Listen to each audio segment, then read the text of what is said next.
स्वागत करता हूँ आप सबका हमारे YouTube प्लेटफॉर्म पे। आज मैं लेके आऊँ lecture number 7 from plant kingdom और आज के लेक्चर में हम बात करेंगे about the gymnosperms and economic importance of gymnosperms. तो स्टार्ट करते हैं विद जिम्नोस्पर्म। हमने जब स्टार्टिंग में इस चैप्टर को स्टार्ट किया था तो हमने सबसे पहले क्या देखा था कि सबसे पहले हमने देखा था डिवीजन अलगे। उसके बाद हम आए ब्रायोफाइट के बारे में, उसके बाद हमने डिस्कस किया about the pteridophytes and now we are discussing about the gymnosperms. ये जो हमने यहाँ पे इनको स्टेप बाय स्टेप पढ़ा, मेन मकसद क्या है? मेन मकसद है एडवांसमेंट्स। सबसे पहले जो आया हमारा अलगे, उसमें कम एडवांसमेंट है compare to the bryophyte. Bryophyte में थोड़ा ज्यादा एडवांसमेंट है कंपेयर टू द अलगे, और उसके बाद टेरिडोफाइट में ज्यादा एडवांसमेंट है कंपेयर टू द ब्रायोफाइट। अब जो जिम्नोस्पर्म आता है यहाँ पे, इसमें सबसे ज्यादा एडवांसमेंट है compare to the 3 divisions that we have studied already. तो इसमें क्या एडवांसमेंट है? हमने सब में देखा उनके पास वेल डेवलप्ड वेस्कुलर सिस्टम नहीं होता था। उनके पास क्या? उनके पास सीड्स नहीं प्रेजेंट है। इसमें एक एडवांसमेंट है, इसके पास वेल डेवलप्ड हम कह सकते हैं वेस्कुलर सिस्टम प्रेजेंट है और इनमें सीड्स भी प्रेजेंट होता है। ये दो मेन प्रॉपर्टीज है जो हमने यहाँ पे याद रखनी है, जो कि इनमें एडवांसमेंट्स देखी गई। तो अगर हम देखें, अगर हम टर्म जिम्नोस्पर्म के बारे में बात करें, it is derived from the combination of two Greek terms, gymnos and sperma. Gymnos means naked and sperma means seeds. यानी कि ये ऐसे सीड्स को बियर करते हैं जिन ये ऐसे इनमें ऐसे सीड्स प्रेजेंट होते हैं जो कि नेकेड होते हैं। नेकेड क्यों होते हैं? क्योंकि इनमें फ्रूट वॉल प्रेजेंट नहीं होता, वो फ्रूट्स में प्रेजेंट नहीं होता। सिंपली कह सकते हैं फ्रूट वॉल या ओवरी वॉल इनमें एब्सेंट होता है। तो सीड्स बनते हैं, फ्रूट नहीं बनता, तो सीड्स क्या बन गए? ऑटोमेटिकली नेकेड बन गए।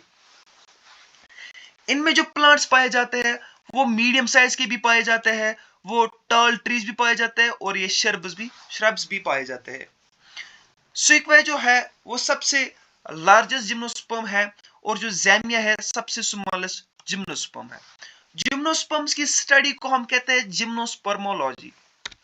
उसके बाद है जनरल अकाउंट पे, जो जिम्नोस्पर्म्स का जनरल कैरेक्टरिस्टिक्स है उन पे बात करते हैं।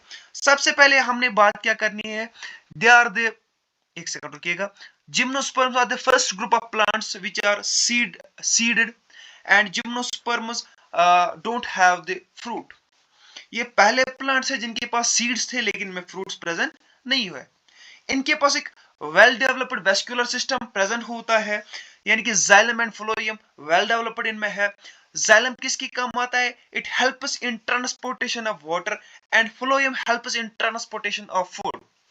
उसके बाद अगर इनके हैबिटेट के बारे में बात करें, इनके रहने की जगह के बारे में बात करें, ये टेरेस्ट्रियल होते हैं, या हम ऐसे कह सकते हैं टेक्निकल टर्म अगर जाने, ये मैजिक कंडीशन में पाए जाते हैं। इनकी ये पहले प्लांट्स बने जिन्होंने कंप्लीटली अडेप्ट किया था, कंप्लीटली एक्सेप्ट किया था लैंड कंडीशंस को। उसके बाद अगर हम इनके बॉडी स्ट्रक्चर के बारे में बात करें, इनकी जो बॉडी होती है it is well differentiated into the 3 parts, into the true root, true stem and true leaves. यानी कि इनमें अच्छी तरीके से पाया जाता है ट्रू रूट भी, हम अच्छे से पहचान सकते हैं इनमें रूट कहां पे है, स्टम कहां पे है एंड लीव कहां पे प्रेजेंट है। ओके, इसमें वो आसानी से समझ आ जाता है। सबसे पहले अगर हम रूट्स के बारे में बात करें, इनमें पाया जाता है टैप रूट सिस्टम। उसके अलावा इनकी क्या खास बात है? इनके जो रूट्स होते हैं ये एसोसिएटेड फॉर्म में पाए जाते हैं, यानी कि किसी और चीज के साथ ये एसोसिएट करते और रहते हैं। फॉर एग्जांपल अगर हम बात करें, roots of pinus have the fungal association in form of mycorrhiza. उसके अलावा अगर हम साइकस के बारे में बात करें, cycas have got the specialised small roots. Specialised small roots वो क्यों हैं, जिनको हम कोरलाइड रूट्स भी कहते हैं, वो इसलिए स्पेशलाइज्ड है क्योंकि वो इरेगुलर रूट्स है। इरेगुलर रूट्स क्यों है? क्योंकि जो उनकी रूट टिप होती है उसके पास रूट कैप एब्सेंट होता है। ठीक है, तो ये क्या करते हैं? They are associated with the nitrogen fixing cyanobacteria. उसके बाद अगर इनके स्टेम के बारे में बात करें, इनका जो स्टेम होता है ये ब्रांचेड भी होता है, ये अनब्रांचेड भी होता है। ब्रांचेड होता है in case of the Pinus and Cedrus, and unbranched होता है in case of the Cycas. Okay, उसके बाद अगर इनके लीव्स के बारे में बात करें, इनके जो लीव्स होते हैं they are well adapted to withstand with the extreme temperature, humidity and wind. ठीक है, तो इन सारी कंडीशंस, इन सारी अनफेवरेबल कंडीशंस के लिए ये अपने आप को इन्होंने अडेप्ट करना सीखा है। ठीक है, उसके अलावा हमने क्या देखा, हमारे पास जो कॉनिफर्स होते हैं, इनके जो लीव्स होते हैं वो नीडल लाइक होते हैं, ताकि जो सरफेस एरिया है वो इसको रिड्यूस करे। और इनके पास थिक क्यूटिकल होता है, संकन स्टोमेटा होता है। ये सब इनमें क्यों होता है, ताकि रिड्यूस करे वाटर लॉस को। हमारे पास होता है एक जिम्नोस्पर्म जिसका नाम है जिंको बाइलोबा। इसके जो लीव्स होते हैं वो होते हैं फैन शेप्ड। इनमें लीव्स सिंपल भी हो सकते हैं, कंपाउंड भी हो सकते हैं। सिंपल लीव्स क्या होता है, कंपाउंड लीव्स क्या होते हैं, हमने ऑलरेडी डिस्कस किया मॉर्फोलॉजी में। और साइकस के जो लीव्स होते हैं वो परसिस्ट करते हैं फॉर फ्यू इयर्स। उसके बाद इनका वेस्कुलर सिस्टम आता है। वेस्कुलर सिस्टम में आपको पता है जाइलम एंड फ्लोएम आता है। इनके पास जो वेस्कुलर सिस्टम है वो वेल डेवलप्ड होता है। अगर हम इनके जाइलम के बारे में बात करें, इनमें आपको सबसे खास बात यहाँ पे याद क्या रखनी है, वो है कि इनमें वेसल्स एब्सेंट होते हैं। लेकिन एक्सेप्शन यहाँ पे आती है नी टेल्स की। यहाँ पे आप जो यहाँ पे देख सकते हैं, यहाँ पे जी साइलेंट रहते हैं, इनको हम पढ़ते हैं नी टेल्स। इनमें पाए जाते हैं वेसल्स, क्योंकि मेजॉरिटी ऑफ द जिम्नोस्पर्म में जो वेसल्स होती है एब्सेंट होती है, तो इनके वुड को हम कहते हैं सॉफ्ट वुड। उसके बाद है फ्लोएम। फ्लोएम में क्या होता है, they lack the companion cells, they lack the companion cells. Instead of the companion cells, they possess the albuminous cells or Strasburger cells. Instead of the companion cells, they possess the albuminous cells or Strasburger cells. Okay. इनमें जो sex organs होते हैं, इनमें दो types के sex organs पाए जाते हैं। दो कोन्स, या हम उनको कोन्स भी कहते हैं या स्ट्रोबलाई भी कहते हैं। इनमें दो टाइप के स्ट्रोबलाई पाए जाते हैं, मेल स्ट्रोबलाई एंड फीमेल स्ट्रोबलाई, या मेल कोन एंड फीमेल कोन पाया जाता है इनमें। अगर हम मेल कोन के बारे में बात करें, इसको हम पोलन कोन या माइक्रोस्पोरेंजियड भी कहते हैं। इसकी पहचान क्या है, अगर आपने किसी जिम्नोस्पर्म को देखा, आपने वहां पे दो कोन लाइक स्ट्रक्चर देखे, आपने वहां पे स्ट्रोबलाई को देखा, अब आपको जानना है कि ये मेल स्ट्रोबलाई है या फीमेल स्ट्रोबलाई है।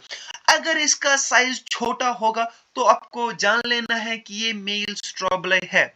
ठीक है, उसके अलावा आपको यहाँ पे क्या याद रखना है, जो मेल स्ट्रोबलाई होता है इसके पास होता है कुछ पोलन सेक्स, जिनको हम कहते हैं माइक्रोस्पोरेंजिया।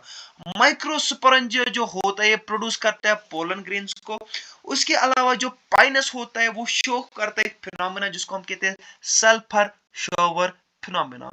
बहुत इंपॉर्टेंट पॉइंट है, सल्फर शॉवर फिनोमेना कौन शो करता है, पाइनस शो करता है। ये क्या होता है, यहाँ पे लार्ज क्वांटिटी में यहाँ पे पोलन ग्रेन्स प्रोड्यूस होते हैं। उसकी वजह से ये क्या इंपार्ट करता है, yellow colouration to the ground. बात समझ आ रही है, क्योंकि यहाँ पे हम कह सकते हैं एनॉर्मस क्वांटिटी में प्रोड्यूस होते हैं पोलन ग्रेन्स पाइनस से। जब वो जमीन पे गिर जाते हैं तो ये जो वहां पे ग्राउंड होता है, वहां पे जो ग्राउंड होता है इसकी कलरेशन कैसी लगती है, येलो लगती है। तो हम इस फिनोमेना को हम क्या कहते हैं, sulphur shower phenomena shown by the Pinus. उसके बाद है फीमेल कोन। फीमेल कोन जो होता है इसको हम सीड कोन भी कहते हैं, या इसको हम मेगा सुपरंजियड भी कहते हैं। सबसे पहले आपको एक बात यहाँ पे याद रखनी है, micro means small and mega means large. यहाँ पे फीमेल कोन को हम कैसे पहचान सकते हैं, फीमेल कोन क्या होता है, लार्ज होता है साइज में। ये बियर करता है इंटीग्यूमेंटेड सुपरंजिया। ठीक है, यहाँ पे जो ओव्यूल होता है, ओव्यूल या हम कह सकते हैं ओव्यूल्स को ये बियर करता है। यहाँ पे जो ओव्यूल होता है, it consists of the body called the nucleus protected by the envelope और इंटीग्यूमेंट। ओके, जैसे कि मैंने यहाँ पे डायग्राम में आपको मेंशन की है, आप देख सकते हैं डायग्राम। ओके, उसके अलावा पॉलिनेशन में कैसे होती है, पॉलिनेशन होती है बाय द विंड। विंड से इनमें पॉलिनेशन होती है। जो टेक्निकल टर्म है यहाँ पे, जो बॉटनिकल टर्म है वो है एनिमोफिली। जब भी पॉलिनेशन होती है by the help of wind, तो इस पॉलिनेशन को हम कहते हैं anemophily. Very very important term, आपको ये याद रखना चाहिए, नीट में आ सकता है, ठीक है। उसके अलावा अगर हम फर्टिलाइजेशन के बारे में बात करें, जब फर्टिलाइजेशन होती है, आपको पता है मेल ने अपना गैमेट प्रोड्यूस किया, मेल कोन ने अपना गैमेट प्रोड्यूस किया जो कि एंड कंडीशन में होता है, फीमेल ने अपना गैमेट प्रोड्यूस किया जो वो भी एंड कंडीशन में होता है। इनका फ्यूजन हो गया, अब क्या बन गया, जाइगोट बन गया। जाइगोट किस कंडीशन में होता है, टू एंड कंडीशन में होता है क्योंकि दो न्यूक्लियस फ्यूज हो गए। उसके बाद क्या बनता है, एम्ब्रियो बनता है, एम्ब्रियो से बनता है सीड। सीड तक यहाँ पे कंप्लीटली खत्म होती है कहानी। कहानी क्यों खत्म होती है, क्योंकि अब फ्रूट नहीं बनता, इसमें फ्रूट नहीं बनता है। आपको जो मेन चीज यहाँ पे याद रखनी है। अब जो यहाँ पे सीड्स का डिस्पर्सल होता है, सीड्स का डिस्पर्सल जब विंड से हो तो इसको हम कहते हैं, इस प्रोसेस को हम कहते हैं एनिमोकोरी।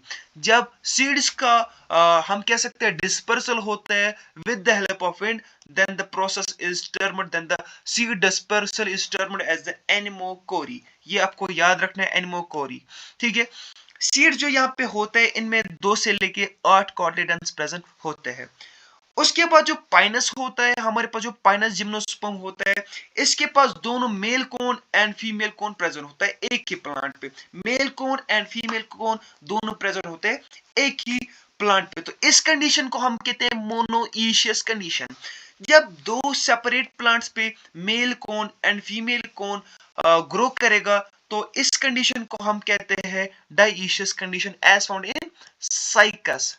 ओके, उसके बाद आता है हमारा economic importance of the gymnosperms. Simple है, सीड जो होते हैं पाइनस जिरार्डियाना का, जिनको हम कहते हैं चिलगोजा, that are they are edible, we can eat them after roasting, simple. उसके बाद आता है कुछ जिम्नोस्पर्म के पास जो जिम्नोस्पर्म जो होते हैं सॉफ्टवुड पोजेस करते हैं, तो इनको हम यूज कर सकते हैं in preparation of the light furniture, plywood, packing cases, matchsticks, railway sleepers etcetera. इन सब के प्रिपरेशन के लिए हम इस सॉफ्टवुड को, जिम्नोस्पर्म के सॉफ्टवुड को यूज कर सकते हैं। उसके अलावा हमें यहाँ पे ये बात भी याद रखनी है, नंबर ऑफ जिम्नोस्पर्म होते हैं जिनसे हम पेपर पल्प को प्रोड्यूस कर सकते हैं, हमें मिल सकता है, तो हम उससे पेपर की मैन्युफैक्चर कर सकते हैं। उसके बाद एक जिम्नोस्पर्म है जिसका नाम है एफिड्रा, जो हमें देता है एक ड्रग जिसका नाम है एफिड्रिन। ये एफिड्रिन जो होता है ये रेस्पिरेटरी एलिमेंट्स की क्योरिंग के लिए यूज किया जाता है, जैसे कि अस्थमा हो गया। उसके बाद एक हमारा जो जिम्नोस्पर्म है जिसका नाम है टेक्सोल, सॉरी, जो बार्क है टेक्सास की, जो एक जिम्नोस्पर्म है, इसकी बार्क से हमें एक एंटी कैंसरस ड्रग मिलता है जिसका नाम है टेक्सोल। तो इसके साथ हमारा कंप्लीट होता है जिम्नोस्पर्म। तो नेक्स्ट लेक्चर में हम बात करेंगे about the angiosperms. Thanks for watching our video, thank you all and love you all.